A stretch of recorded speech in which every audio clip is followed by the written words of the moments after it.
Sometimes your worst enemy is yourself. You know all your weaknesses. You know exactly which buttons to push to get a rise out of yourself. Winning in such a fight is hard because pitting yourself against, well, yourself is like banging your head against the wall. It takes a lot of courage to take the first step and start a battle against your inner critic. It's hard to go against what your mind is saying, but it can be done. If you really want to start thinking positively and change the way you look at things, then you need to watch this video. Make no mistake, this whole process is not going to be easy, but all things worth doing are never easy. So don't lose hope and let me help you win your battle. First, believe in yourself and what you can do. That's a nice thought, but how can you believe in yourself when your mind does not agree with you? How do you really believe in yourself when faced with self-doubt? The truth is, believing in yourself is one of the most important things you can do for yourself. Without it, you won't amount to anything, for the most part. Sure, you can get lucky from time to time and catch a break, but trust me when I say you're not going to get far. The bigger you dream, the more you should believe in yourself. There's no getting around this fact. If you don't fully believe in yourself, then you're going to be doubting and second-guessing yourself. As you probably already know, doing either is not going to do you any favors.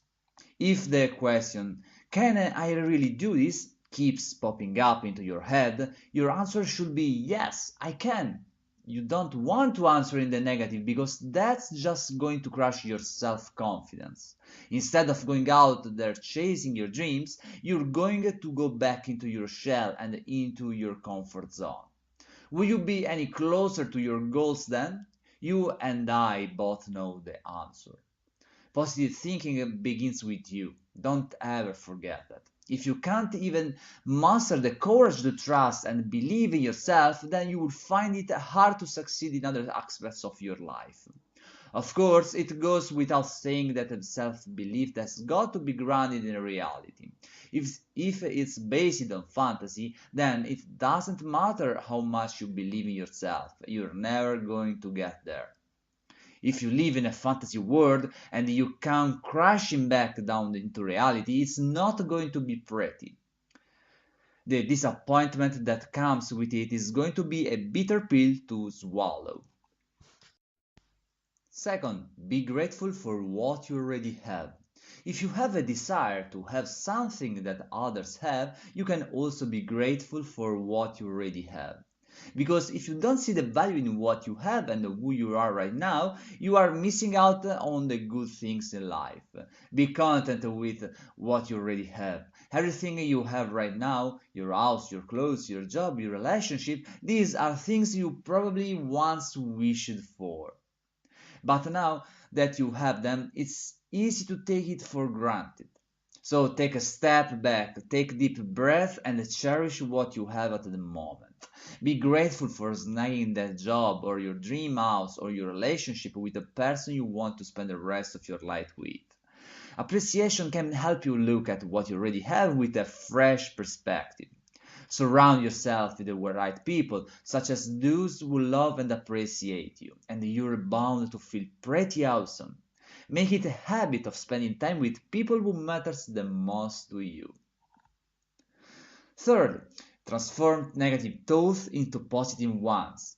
This is a direct connection with the first point I mentioned in this guide because it has something to do with actively changing what your mind is telling you to think or say. Overcoming negative thinking isn't easy. I know. We all think pretty much automatically. If you're a negative thinker, the first thoughts that form in your mind are usually negative. So, to overcome it, you need to have a very acute level of self-awareness.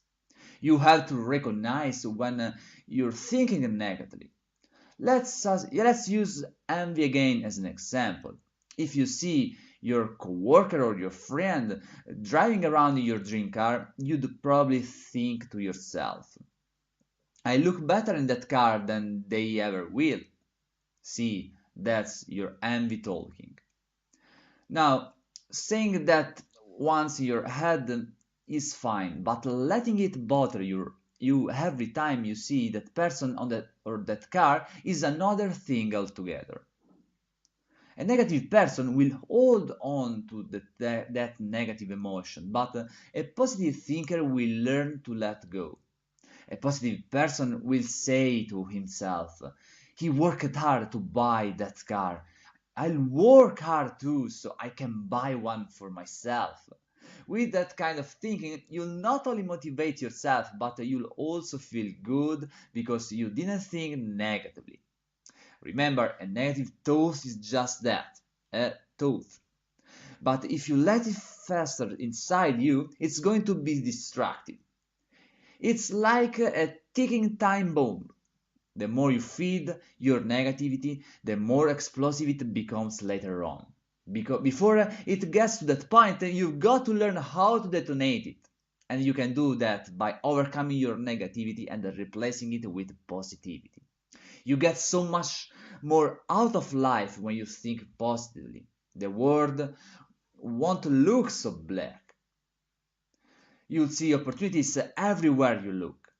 If you know what you want, you can easily figure out a way to get there. You're not boxing yourself into a dark corner. Quite the opposite, in fact. You've got the whole world at your feet, ready for you to take it.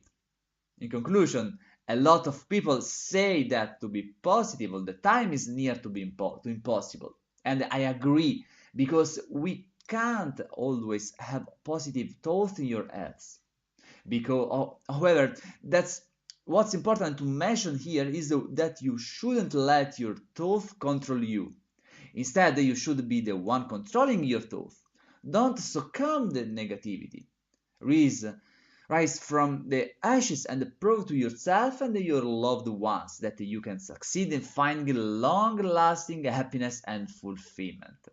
Thanks for watching.